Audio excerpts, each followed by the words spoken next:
How to fix speaker icon grayed out during calls. Hello everyone and welcome back to our channel. Is your iPhone speaker icon grayed out during calls, leaving you stuck without an audio? Don't worry, I have got you covered. Here are the steps to fix this issue on iOS 18. So let's get started. Sometimes a simple restart can resolve glitches. Press and hold the power button and slide to power off and then turn it back on. Next, check your audio device. Your iPhone might be trying to use a Bluetooth device. Go to settings, then tap on Bluetooth and disconnect any shared audio devices.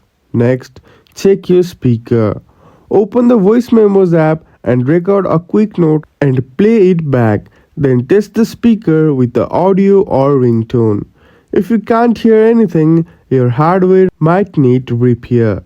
Next, reset all settings.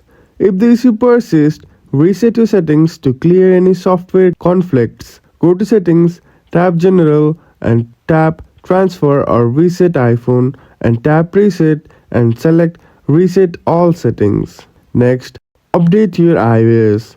Make sure you are on the latest version of iOS 18 by going to Settings and tap on General, then go to Software Update. If all else fails, you may need to restore your iPhone using a computer. And that's it. If the problem continues, it might be a hardware issue and you should contact Apple support. If this video helped you, please give this video a thumbs up and subscribe to our channel. Thank you for watching and we will see you again in the next video.